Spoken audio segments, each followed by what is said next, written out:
Oke, assalamualaikum warahmatullahi wabarakatuh. Bu Guru hari ini akan melanjutkan materi pengukuran yang tadi ya di pertemuan yang kedua. Di sini kita akan belajar mengenai besaran pokok. Nah, jadi yang dinamakan dengan besaran pokok yaitu besaran yang satuannya itu didefinisikan. Jadi sudah ditetapkan secara internasional. Nah, di sini ada 7 besaran pokok yang harus kalian hafalkan. Yang pertama itu ada panjang, massa, waktu, suhu, kuat arus listrik, intensitas cahaya, dan banyak molekul zat. Nah, di sini kita akan belajar satu-satu, tapi yang paling mendasar untuk tingkat SMP paling nanti yang akan dibahas itu panjang, massa, dan waktu. Nah, di sini besaran pokok panjang itu satuannya ada meter. Nah, simbolnya itu huruf M kecil. Jadi kalian menulisnya juga M kecil. Nah, terus ada besaran pokok yang kedua yaitu massa. Massa satuannya kilogram. Nah, dengan simbol Kg. Kemudian ada waktu. Waktu itu satuannya sekon atau detik dan simbolnya itu S kecil.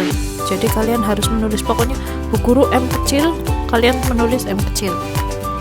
Kilogram, Kg, K-nya kecil juga kalian menulisnya K kecil. Sekon, S-nya kecil juga kalian juga harus menulisnya kecil.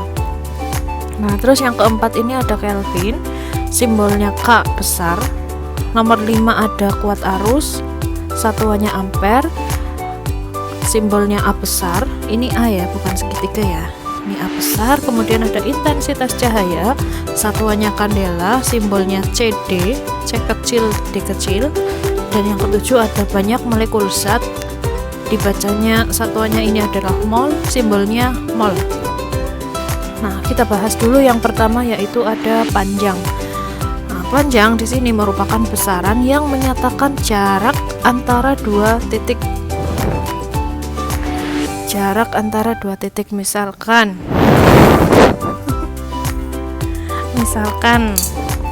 kamu mau mengukur ini dari titik A ke titik B. Nah, kita tarik garis lurus dari titik A ke titik B.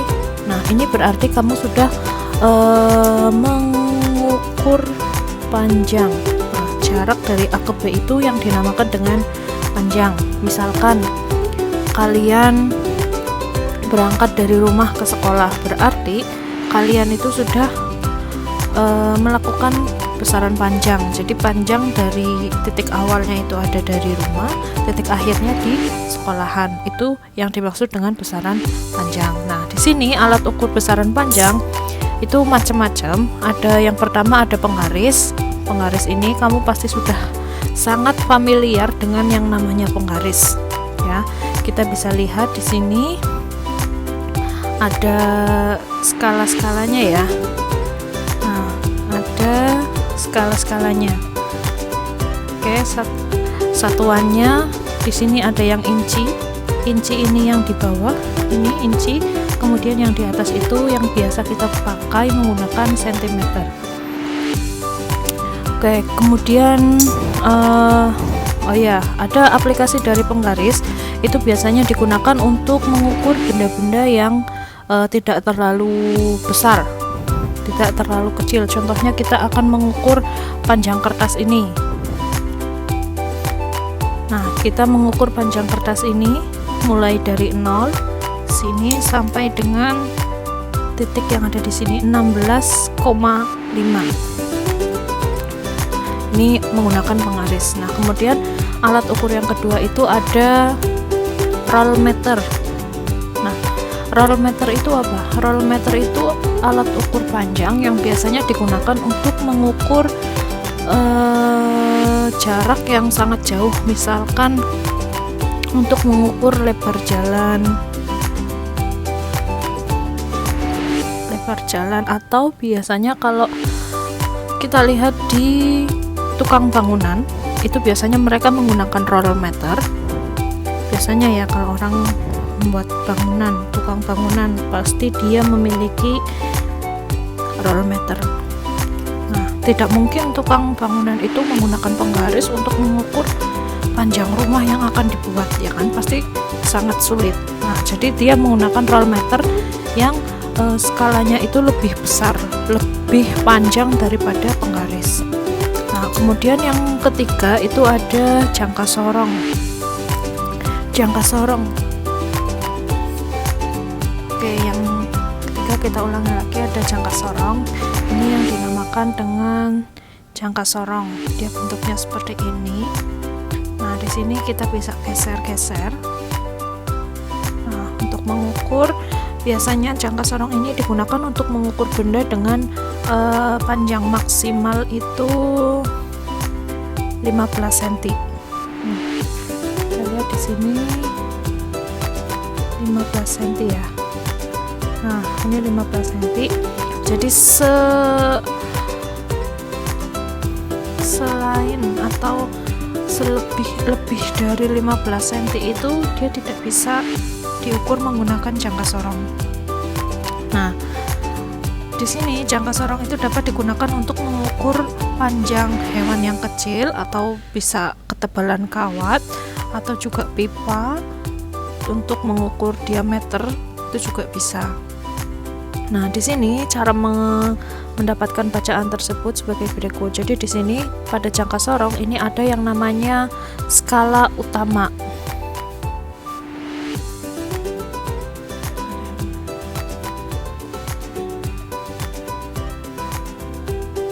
Nah, skala utama itu yang dinamakan skala utama ini adalah yang besar ini, yang di atas ini namanya skala utama. Nah, di bawah ini ada skala nonius, jadi skala yang kecil. Ini untuk mengukur ketelitiannya. Jadi jangka sorong ini dibandingkan dengan penggaris, dia lebih teliti. Cara menggunakannya bagaimana, Bu? Nah, cara menggunakannya gini, misalkan Bu Guru mau mengukur lebar penggaris ini ya. Nah, ini Bu Guru renggangkan dulu, kemudian penggarisnya itu kita taruh di sini. Set, kalau sudah dijepit seperti ini. Nah, kita lihat di skala utamanya. Ini Bu Guru lepas, misalkan segini. Ini hasil dari pengukuran penggaris. Nah, kita lihat skala utamanya dulu. Skala utamanya ini kamu lihat sebelum 0, garis sebelum 0. Nah, di sini. Nah, di sini berarti ini ada 2 lebih, ini kan separuh ya, berarti 2,5. Ini ada 1, 2, 3. Pas di 0 ini ada 3 garis, 1, 2, 3. Ini kan 1 cm. 1 cm berarti satu garis ini nilainya 0,1. Berarti di sini ada 2,5 ditambah 1, 2, 3. Berarti 2,8 cm. Ini skala utama. Jadi skala utamanya di jangka sorong yang kita lihat tadi, skala utama 2,8 cm. Nah, sekarang kita lihat di skala noniusnya. Skala nonius itu berarti skala yang kecil. Nah, untuk melihat skala noniusnya, kita lihat garis di dalam skala yang kecil ini, yang lurus, yang paling lurus dengan skala utamanya ini, itu yang kita jadikan sebagai skala nonius. Nah, kita lihat mulai dari angka 0.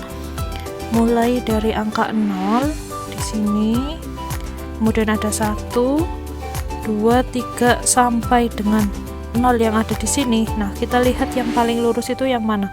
Menurut Bu Guru dari sini yang paling lurus itu adalah ini, yang 1, nomor 1. Berarti nilainya itu karena di sini 0,0 mm, berarti di sini nilainya jadi 0,01 mm.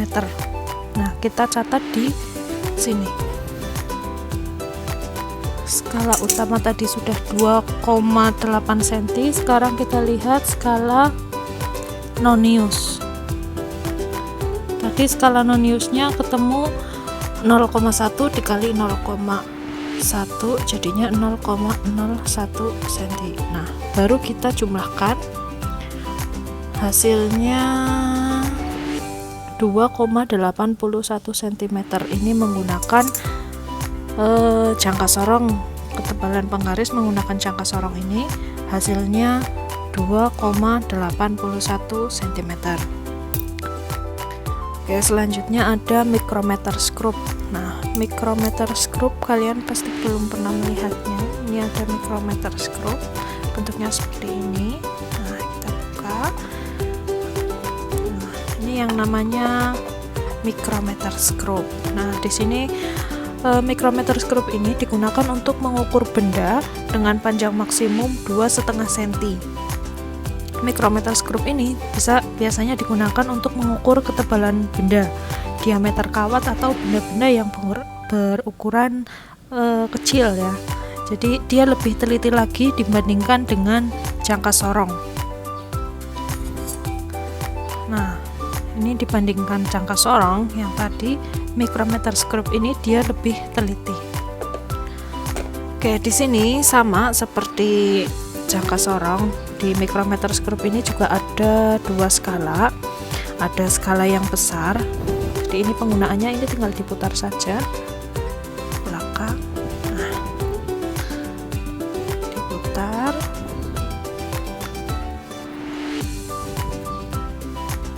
Nah,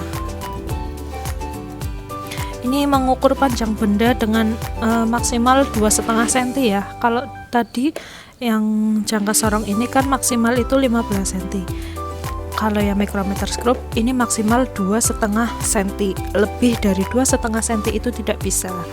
Nah, di sini sama micrometer screw ini juga ada skala utama. Skala utamanya itu ada di sini. Ini yang kecil. Ini namanya skala utama. Kemudian ada skala pada garis selubung luar. Jadi ini yang bundar ini skala noniusnya. Jadi skala yang kecil, skala yang membuat micrometer screw ini lebih teliti dibandingkan dengan jangka sorong. Cara membacanya bagaimana? Cara membacanya gampang sekali. Berarti yang di sini itu ukurannya milimeter. Nah, kemudian di sini nilainya itu 0,01 mm. Cara menggunakannya kita tinggal diputar.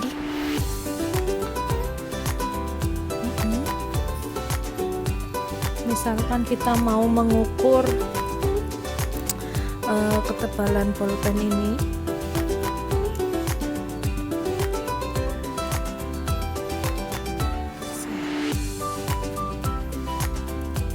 Kita longgarkan dulu.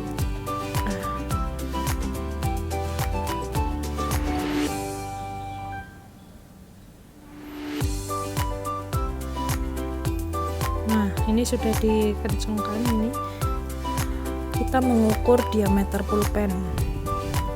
Nah, yang terbaca di sini itu ini pas di angka 1 ya, angka 10 berarti.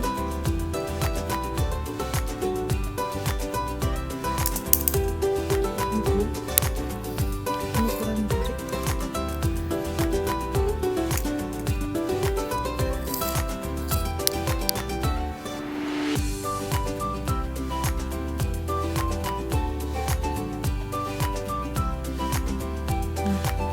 Kita lihat di sini, ini skala yang akan kita baca. Berarti di sini ada 5 lebihnya, ini lebihnya 4 berarti 9 mm. Nah, di sini kita lihat skala yang paling lurus. Jadi paling lurus dengan garis tengah ini, garis tengah di sini. Nah, ini ada 0 mulai dari 1, 2, ada 3 garis, berarti 0,03. Nah, kita tuliskan skala utamanya dulu. Skala utama itu guru tulis dengan SU. Skala utamanya tadi kan 9 mili ya, ini 9. Pas di bawah ini ada setengah, berarti 9,5. Nah, kemudian yang skala noniusnya 0, ini lihatnya ke atas ya, 0, 1, 2, 3, berarti 0. Skala noniusnya 3 dikali dengan ketelitiannya jangka sorong itu 0,01. Nah, kita lihat di sini berarti 9,5 mm ditambah dengan 0,03 mm. Nah, kita tinggal jumlah di sini berarti 9,53 mm. Ini hasil pengukuran diameter pulpen ini menggunakan mikrometer screw. Oke, besaran berikutnya ada massa. Nah, di sini yang dimaksud dengan massa yaitu jumlah materi yang terkandung dalam suatu benda. Nah, biasanya kalian kan sering bilang, berapa sih berat badan kalian? Nah, jadi sebenarnya itu yang biasa kalian ucapkan, massa itu tidak sama dengan berat. Jadi beda ya, massa dan berat itu berbeda, tidak sama dengan berat. Kalau massa itu jumlah materi yang terkandung. Nah, kalau berat ini massa itu materi yang terkandung, kalau berat itu nah dia dipengaruhi oleh gravitasi yang bekerja pada benda. Kalian menimbang massa badan kalian di sekolah ataupun di rumah menggunakan timbangan berat badan, itu pasti hasilnya sama.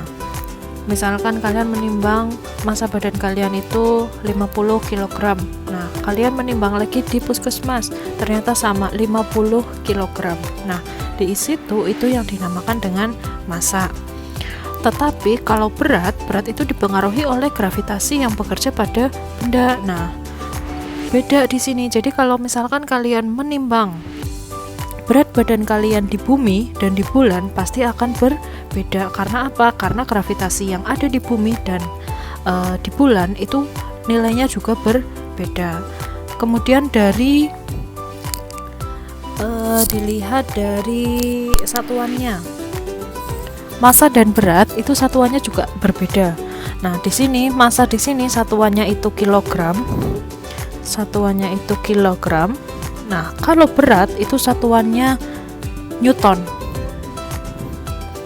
Atau biasa disimbolkan dengan N besar. Ini newton. Jadi kalau kalian menimbang berat badan berarti harusnya itu satuannya newton, bukan kilogram. Kalau satuannya kilogram berarti kalian itu menimbang massa badan kalian. Nah, di sini alat untuk mengukur massa itu bermacam-macam. Biasanya ada, yang pertama itu ada neraca sama lengan. Nah, neraca sama lengan ini biasanya digunakan untuk menimbang emas. Kalau kalian ke pasar, biasanya kalian melihat ada orang yang di tempat jual beli emas itu punya neraca sama lengan. Nah, kalau Bu Guru perlihatkan itu kurang lebihnya seperti ini. Ini alat ukur massa. Ini namanya neraca sama lengan yang digunakan untuk menimbang emas. Cara penggunaannya bagaimana, Bu? Cara penggunaannya gampang sekali. Di sini tinggal diberi beban.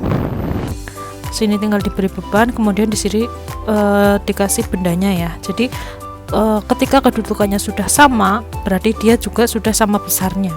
Masanya itu sudah sama. Tapi kalau seperti ini, ada yang tinggi, ada yang rendah, ini berarti belum seimbang. Yang kedua ada timbangan duduk. Nah, yang sama lengan sudah. Yang kedua ada timbangan duduk. Timbangan duduk ini biasanya digunakan di toko-toko sembako, biasanya untuk menimbang beras, telur atau apapun di situ bisa. Nah, ini bentuk dari timbangan duduk. Timbangan duduk ini. Yang ini ya, timbangan duduk biasa. Pasti kalian familiar dengan timbangan ini. Ini yang dinamakan dengan timbangan duduk. Ini juga sama prinsipnya seperti yang neraca sama lengan. Jadi ketika di sini yang tengah ini itu sudah sama tingginya, berarti dia sudah seimbang. Besar masanya itu berarti sudah sama. Nah, kemudian ada yang ketiga yaitu neraca Ahous. Neraca Ahous ini biasanya digunakan di laboratorium untuk menimbang benda-benda yang berhubungan dengan penelitian yang akan dilakukan. Di sini bentuk dari neraca Ahous itu kalau kita lihat seperti ini. Ini neraca Ahous. Jadi skalanya itu ada di sini. Nah, ini yang kotakan ini skalanya ada di sini. Ada 3 atau 4 skala, satuannya gram, satuannya gram. Nanti bendanya itu ditaruh di sini. Kemudian nanti di sini bebannya itu dia akan seimbang. Ketika beban itu sudah di tengah, berarti dia sudah seimbang. Ketika bebannya itu di atas atau di bawah, dia berarti belum seimbang. Ini ada neraca Ahous, mirip seperti timbangan massa badan yang ada di puskesmas atau di bidan-bidan yang biasanya itu bisa digeser-geser. Nah, untuk cara membaca skala neraca Ahous itu kita bisa lihat di sini. Ini ada, nah, gampang sekali untuk membaca neraca Ahous ini, tinggal dijumlah saja. Jadi ini ada 4 skala atas, nomor 2, 3, dan yang terakhir ini yang paling teliti. Jadi yang paling atas itu ini yang besar dulu. Ini maksimal 200 gram. Satuannya gram ya. Nah, 200 gram. Nah, kita lihat di sini. Ini ada kotakan kecil ini buat geser, untuk menggeser bebannya. Jadi kita geser sini, set. Nah, terus bawahnya geser lagi. Ini geser lagi sampai yang ada di sini itu bebannya itu di sini pas di tengah-tengah gitu. Nah, kita lihat di sini yang atas itu 0 berarti oke, kita tidak tuliskan yang atas nih 0, kita tulis 0. Terus yang kedua ini pas di angka 40, kita tulis 40. Kemudian skala berikutnya kita geser lagi, ternyata dia berhenti di angka 7, kita tulis 7. Kemudian yang paling bawah ini dia ada di 0,5 di sini, di tengahnya 0,5 gram. Nah, kita tinggal jumlah saja, berarti ada 40 gram ditambah 7 gram ditambah 0,5 gram, hasilnya 47,5 gram. Itu hasilnya seperti ini. Ini tinggal dijumlah saja, kita tinggal lihat bebannya ini ada di angka berapa. Itu untuk neraca Ahous. Berikutnya ada